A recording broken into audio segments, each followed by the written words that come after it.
សួស្តីបងប្អូនទាំងអស់គ្នាខ្ញុំជីនិចចាយើងឡើងភ្នំត្បែងទៀតហើយបងប្អូនខ្ញុំដាច់ភ្នំត្បែងយូរអត់បានទេហើយគាត់តាមផ្លូវទៅកត់លោកហ្នឹងក៏មានទឹកហូរស្អាតដែរបងប្អូនហើយគាត់ឡើងដល់កន្លែងទឹកហ្នឹងបងប្អូនលេងព្រោះសើមតាមផ្លូវហើយមានដួលម្នាក់បាត់ហើយទៅថតអត់តដល់ពេលដួលហ្នឹងដួលឡើងអុកគូតឡើងលឺផាច់ហ្មងណាឡើងសើចគប់គ្នាហើយកន្លែងនេះគឺជាជំរាលទឹកហូរពីទឹកជ្រោះតាំងយូរមកបងប្អូនកន្លែងទឹកជ្រោះហ្នឹងគឺទឹកជ្រៅហើយទឹកធ្លាក់កម្ពស់ប្រហែលជាប្រហែលម៉ែត្រដែរប៉ុន្តែបន្ទាប់ពីធ្លាក់ហើយគឺវាហូរមកតាមផ្លូវទឹកហ្នឹងហូរតិចតិចតិចចឹងហើយកណ្ដំគ្នាសើមហើយក៏អង្គុយលេងសិនទៅចាទឹកជ្រោះតាំងយូរនៅខាងនោះបងប្អូនឃើញស្ពានសម្រាប់ឆ្លងហ្នឹងដោយសារខែ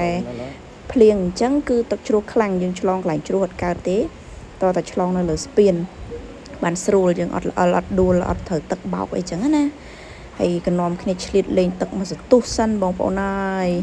ទៅជាក់ស្រួលណាជាតិណាលោកហើយថ្ងៃខ្ញុំឡើងហ្នឹងមានអ្នកឡើងទៅលេងទឹកជ្រោះជាង200នាក់បងប្អូនដោយសារ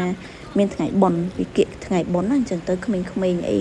ខ្ញុំឡើងទៅឃើញក្មេងៗឡើងច្រើនក្មេងមិនតូចតូចអីទេនៅវិទ្យាល័យនៅអីហ្នឹងណាពួកគាត់ឡើងទៅលេងទៅវិលល្ងាចភាគច្រើនពួកគាត់ទៅត្រឹមទឹកជ្រោះហើយទៅវិលល្ងាចហើយខ្ញុំទៅដល់ទឹកជ្រោះហើយបន្តដំណើរទៅកន្លែងលោកទៀតអូយជាតិបងប្អូនតិចស្រួលមែនតើអត់ចង់ងើបទេណាចង់ទៅត្រាំទឹកនឹងប៉ុន្តែយើងត្រូវបន្តដំណើរទៅកត់លោកទៀតអញ្ចឹងអាចនៅយូរទេហើយខ្ញុំនឹងមានវីដេអូផ្សេងទៀតអូយដើររកផ្សិតរកអីបង្ហាញជូនបងប្អូនកុំភ្លេចរងចាំទស្សនាបងប្អូនចាទទួលអារម្មណ៍តិចប៉ុណ្ណឹងបានហើយអរគុណច្រើនជម្រាបលាជួបគ្នាវីដេអូក្រោយបងប្អូន